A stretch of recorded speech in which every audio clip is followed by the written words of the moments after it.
আসসালামু আলাইকুম।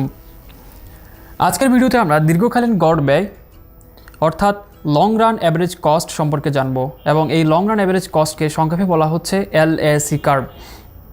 বন্ধুরা, তোমরা জানো যে লং রান অ্যাভারেজ কস্ট বলতে আসলে কি বোঝায়। আমরা জানি যে লং রান অথবা দীর্ঘকালীন সময়ে কোনো প্রকার ফিক্সড কস্ট থাকে না, কাজে এই ক্ষেত্রে লং রান অ্যাভারেজ কস্ট সমান সমান আমরা বলতে পারি LAC equal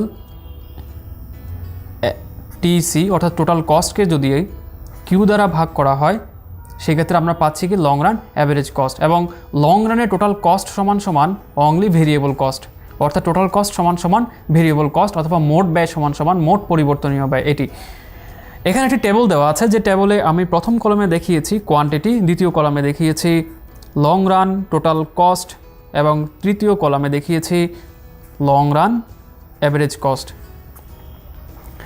long run average cost আমরা এটিকে কীভাবে পাবো? আমরা যদি লং রান টোটাল কস্টকে মোট উৎপাদন দ্বারা ভাগ করি, অর্থাৎ দীর্ঘকালীন মোট ব্যয়কে যদি মোট উৎপাদন দ্বারা ভাগ করা হয় তাহলে আমরা পাই দীর্ঘকালীন গড় ব্যয়।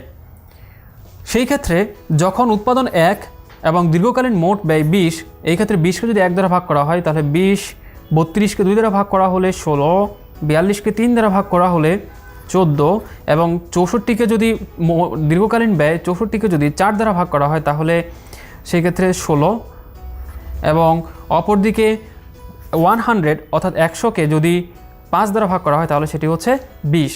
আমরা খুব সহজেই এখন এই ভ্যালুগুলোকে আমাদের যে রেখা রয়েছে রেখাতে ইনপুট করে দিই।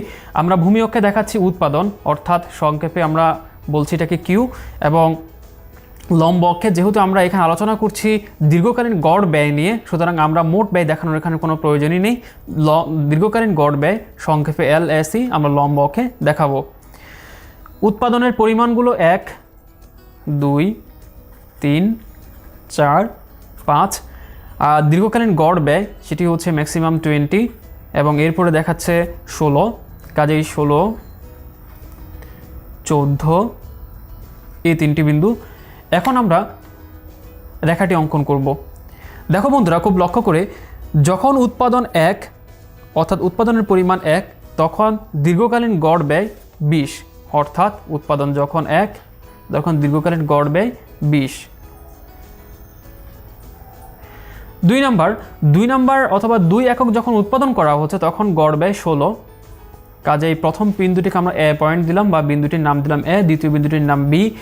যখন উৎপাদন 3 তখন গড় ব্যয় 14, তৃতীয় বিন্দুর নাম দিলাম C, এবং যখন 4 একক উৎপাদন করা হচ্ছে সেই ক্ষেত্রে উৎপাদন long run average cost 16 again, এবং 5 একক যখন উৎপাদন করা হচ্ছে সেই ক্ষেত্রে ওই ক্ষেত্রে আমাদের লং রান অ্যাভারেজ কস্ট হচ্ছে 20। এটি আমাদের D বিন্দু। এভাবে প্রতিটি বিন্দু A, B, C, D প্রতিটি বিন্দু যদি আমরা একসাথে যোগ করি তাহলে আমরা যেই রেখাটি পাই সেটি হচ্ছে LAC বা long run average cost curve. বন্ধুরা, শর্ট রান অ্যাভারেজ কস্ট এবং লং রান অ্যাভারেজ কস্টের মধ্যে মূলত পার্থক্য সেটি হচ্ছে দুটিই কিন্তু ইউ আকৃতির অর্থাৎ ইউ শেপের, কিন্তু স্বল্পকালীন গড় ব্যয় রেখা সেটি ইউ আকৃতির অর্থাৎ দেখতে একদম পারফেক্ট ইউ এর মতো, কিন্তু লং রান বা দীর্ঘকালীন গড় ব্যয় যে রেখা সেই রেখাটি দেখতে ইউ আকৃতির মতো হলেও এর ইউটা অনেক বেশি প্রসারিত হয়, অর্থাৎ তার যে নিম্ন বিন্দু বা সর্বনিম্ন বিন্দু যে রয়েছে সর্বনিম্ন বিন্দুর অবস্থানটা অনেক বেশি প্রসারিত।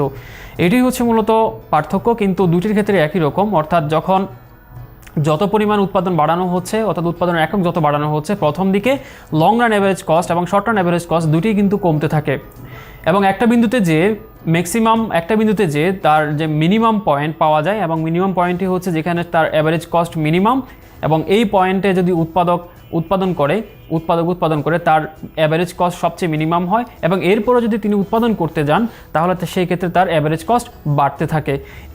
আমাদের এই আলোচ্য উদাহরণের ক্ষেত্রে 3 ইউনিট অথবা উৎপাদন যখন 3 তখন ওই উৎপাদকের long run average cost minimum, এবং এরপরে যদি তিনি উৎপাদন করতে যান তাহলে সেক্ষেত্রে তার উৎপাদন খরচ বাড়তে থাকে। এই হচ্ছে মূলত দীর্ঘকালীন গড় ব্যয় কীভাবে অঙ্কন করতে হয়, কীভাবে এটা ইন্টারপ্রেট করতে হয় মূলত। ধন্যবাদ সবাইকে।